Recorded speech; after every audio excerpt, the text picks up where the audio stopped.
Hey, the King of Croft has joined us. Do you hate that? Does it put extra pressure on you, Colin? Yeah, I don't like it. Yeah, it does. It does actually add a little bit of pressure, you know, when you see that written in the media. But you know, once you're on the track, it's not something you think about. Yeah, it's a bit like Josh Cook at Thruxton. It is that bit of. But your record here is extraordinary. 12 race wins, and you emphatically describe Croft as your favourite circuit.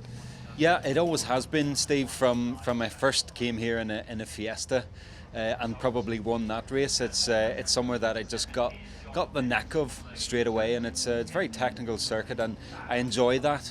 You know, I enjoy the high speed S's and then the very technical last sector. So no matter what car I think I've driven here, I've won at least one race with it. So yeah, it's got more difficult in recent years to keep that record going. But yeah, it's always somewhere that the rear wheel drive BMW has been really strong. But when you look back beyond the recent years, do you have a favourite memory, a favourite race, a favourite win here at Croft? I always think back to 2009 with the orange RAC 3 Series at BMW. Both myself and now current teammate again, Stephen Jelly.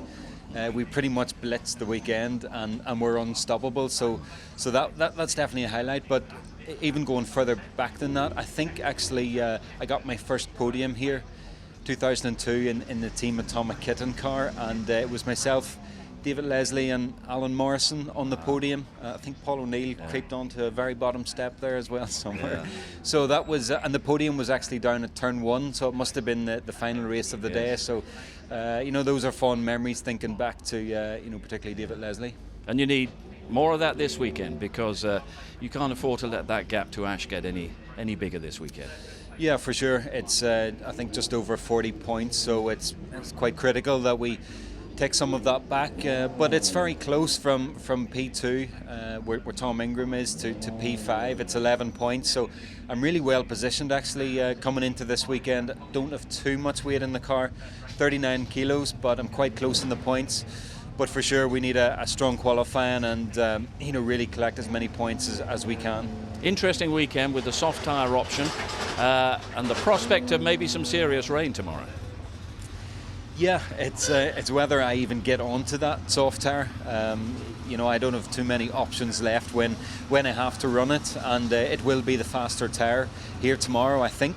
But yeah, we just got to react to whatever the conditions are tomorrow. Croft is completely different to any other circuit on the calendar, in that it's such high grip that the lap time difference between dry and wet is maybe only 3 or 4 seconds, where at other tracks it's closer to 10 seconds. So it's not such a big difference. You don't have to change the car as much from dry to wet. So if we can qualify well this afternoon, you know, I'll still be very confident if it does rain tomorrow.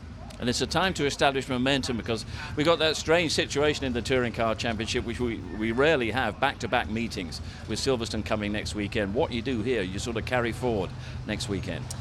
Yeah, very much so, and it's a lot, as you said, it's about momentum and just confidence. If you can start scoring really well at this stage of the championship, it just breeds confidence going forward. And yeah, Croft and Silverstone are going to be 2 critical weekends, because once we get to Donington and you know, Brands Hatch in October, who knows what the weather will be by that stage. So, you know, these are circuits that we normally perform well at, so you know, fingers crossed it's the same tomorrow. I won't add to any pressure then for you, but have yet another good weekend at Croft. Thanks, Dave.